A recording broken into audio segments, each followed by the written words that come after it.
Hi guys, welcome to Out of Spec Reviews. My name is Alyssa and this is my BMW i3. Today we are going to put snow tires on it, so let's go. So in order to get special tires like this, they're so small, like they're literally, my hands are pretty big, but they're like the width of my hand, which is insane. So Kyle's going to talk to you guys more about how we obtain these tires, but putting on the winter ones and the summer versus them, we are going to see the efficiency between them and do a lot more different tests to see how the tires perform and all that good jazz. And we're going to do all that in upcoming videos, so like and subscribe. Now you'll see here, these are the original tires that came on the car. Our long-term tester here has about 32,000 miles. My girlfriend's been driving it for the last, I don't know, 6 months or so. We bought it used for only, I think, $16,000 with about 25,000 miles on it. We've driven it quite a bit. We've also road tripped it cross country here. And these were the original tires, I believe, on the car. They're Bridgestone Ecopia EP500s. Now those are the only tires that you can pretty much get for the BMW i3 here in the US, these Bridgestone summer tires. It's basically one choice. There might be one other on the market now. So I reached out to Bridgestone and I said, hey, what about winter tires? And what they came back telling me with was super interesting. They said, well, you can't actually buy winter tires off of our website. You can only get them from BMW. Now, I saw Discount Tire had one tire size. They had these, the 155s all around. And I said, well, do you make them in a 175? Because that's the staggered rear tire setup. They said, no, it's recommended to run 155s all around. So that's great news. I said, okay, very cool. Well, I'll go and get those then. So here we have a full set of 155s on the car with the Bridgestone tires. I have to tell you so much more, but before I tell you about these tires, let's jump back just a couple days ago where we did an efficiency test just to see the difference when we upgrade on the EP500s, the summer tires that came on the i3, and we will then compare them to these because everyone will want to know, do you lose range with winter tires? Now it's time we do one last test on those summer tires that are worn out. And what we're going to do is we're going to test to see if the efficiency is any different from going from the relatively worn out but not quite end of life, nearly there on the edges though, summer tires to the Bridgestone winter tires. They're both Bridgestone tires. These are the factory tires that came on the car. You can see here the EP500s, star rated, all brand new. Not quite totally done yet, but almost done. You can see here on the edges from it being driven on track, these are definitely towards the end of the life of the car. So what does this mean? Are we going to be losing range by going with these winter tires? Or are we going to be gaining range? Typically, I would say you'd probably be losing range. Tires are softer.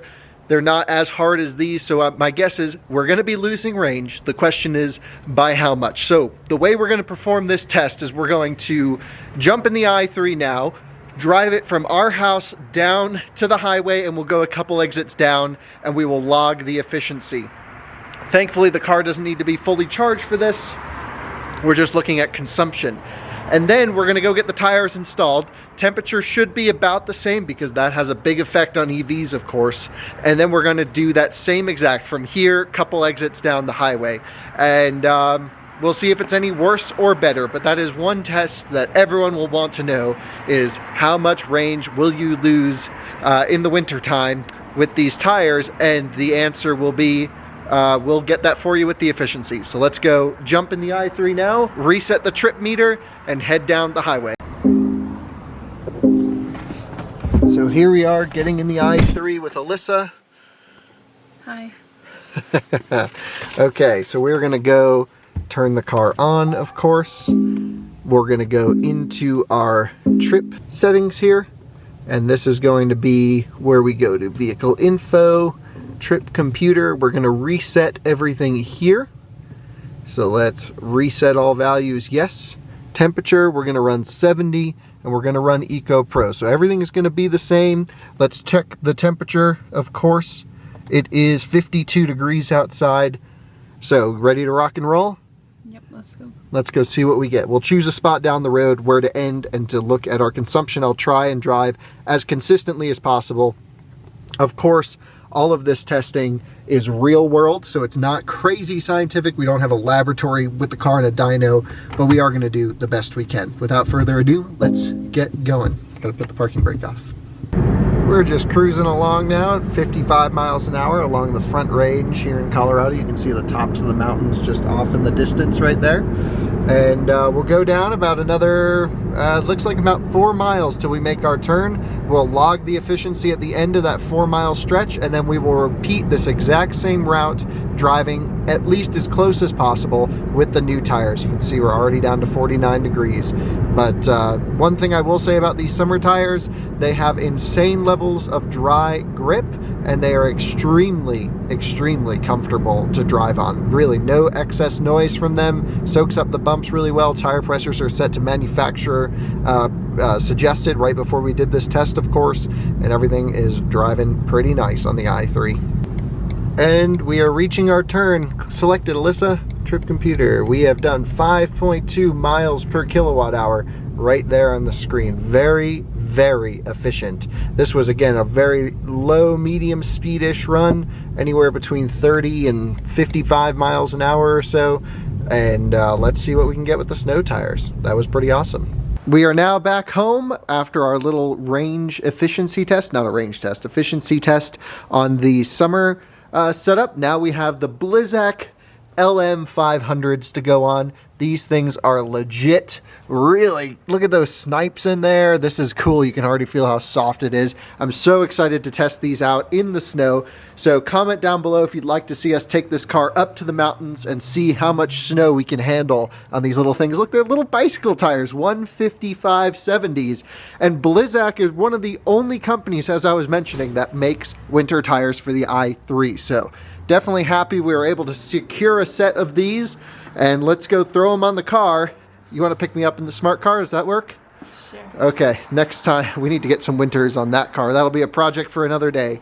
Let's go drop the i3 off at Discount Tire and get them swapped out. And while we're on the way over to Discount Tire, I'll give you my final impressions on the EP500s, I believe they are, that are on this car. That's the Bridgestone summer tire that comes from the factory on the 19-inch BMW i3 wheels. And I gotta say, they are impressive tires. The low rolling resistance is the biggest takeaway. The highway noise is low, and most incredibly, for being so little, again, 155 section tires up front, this thing grips like a monster. I've had not this i3, but my last i3 on the tail of the Dragon, and it shredded it. We've had this i3 on track many times, and it truly is amazing. Those little tires can hold on so hard. So now we'll see what the difference is when we get the snows. The first thing we'll do is the range, the efficiency, I should say, and then we'll test some more. So you can see we swapped out the tires. We now have the Bridgestone Blizzak LM500s. This is one of 2 tire choices available in the world for winters. Nokian also makes a set. We decided to go with Bridgestone as they were the OEM provider for the i3 originally, and worked with BMW engineers to make this snow tire and summer tire package available. I believe it's the only car that uses this set of tires. So when I picked it up from Discount Tire yesterday, by the way, those guys are always awesome, I had a problem. Well, I noticed a little bit of rubbing pulling out of the parking lot. I'm like, that doesn't make any sense. But what actually ended up happening was the rear tire, one of them, wheel I should say, was mounted on the front. Now, even though we're using the same tire size in the winter setup than we were compared to the summer, they put the back wheel on the front, and it was actually rubbing against the suspension component. So I took it back, they swapped it, no problem, 15-minute inconvenience, and now we're good to go with the LM500s. Now, of course, we're going to take this car out into the snow, see what it can do. We're going to talk to some Bridgestone engineers as well throughout this series about some of the challenges and the design decisions they had to make for these tires, specifically in regards to aero, rolling resistance, but also making a winter tire compound work in the snow. Now you can see there's no snow yet, but it is 33 degrees out here. Yes, I'm cold in this t-shirt, and it's a little bit cold. We're gonna let it warm up just a bit, maybe to 45, 48 degrees today, and we're gonna repeat that efficiency test. So let's give it a couple hours. We're gonna drive the car around a little bit this morning to get the thermals up to temperature, get the battery working, the motors working, and then we're gonna run that same loop that we did just actually yesterday in the EP500s to see truly how much range we're actually losing with these winter tires. All right, we're back in the i3 and we are going to do our efficiency run on the Bridgestone tires. Again, tires are set to manufacturer ratings. We drove the car just a little bit this morning. Let's go to adjust everything. Basically, we're going to reset the trip computer, drive the exact same loop, EcoPro, temperature set to 68, 70 degrees, about the same. I'll try and drive as equally as we did yesterday. And I don't know, you think we'll get better or worse range? You said we're going to get worse range, so higher consumption. You still feel that way? Yeah. Okay, cool. Let's rock and roll. And we are just making that same turn that we did just yesterday on the summer tires. And I don't know if you can see this here, but we have averaged just about the same efficiency, 5.2, 5.3 miles per kilowatt hour in the same way. I tried to drive exactly the same. That's impressive. The temperature is almost identical, 48 degrees, and it was that temperature yesterday when we came here. I don't know if you can either see that there too, but look, pretty impressive performance from these snow tires, 5.3 miles per kilowatt hour. To me, incredibly impressive. The tires are so much softer. They seemingly drive very nicely, but same efficiency. We drove, what, identically to yesterday, at least as close as we could. Yeah, that's pretty impressive, I would say. Yeah. I didn't feel any difference, and I thought I would feel it be rougher or something. Right, if anything, the car's a little bit smoother because the tires, I think, are softer. So it definitely kind of moves around a little bit more. Same temperature, 49 degrees out. That's what we ended with yesterday, right? So almost identical test. We had the car set up the same way, and tried to remember what speeds I was doing in what areas, and we matched it. So 5.3 miles per kilowatt hour right there says it all. And you can see 49 degrees on the temperature. We have the tires installed now. We just finished our efficiency run. I think that was an extremely impressive result. And I want to say that there was something pretty weird with driving these. First of all, the tires are softer. You still haven't driven the car yet, so you don't know what I'm saying, but it is when you go into a corner, it just squishes around just slightly, and that's the nature of snow tires, to be expected. But the regen on this car is so particular and so well calibrated that the car actually gave me almost no regen when I put the snow tires on originally. And now it seems to be learning, and it's giving me more and more regen. It has nothing to do with state of charge. You know, I account for all of that. No, you know, battery temperature, state of charge.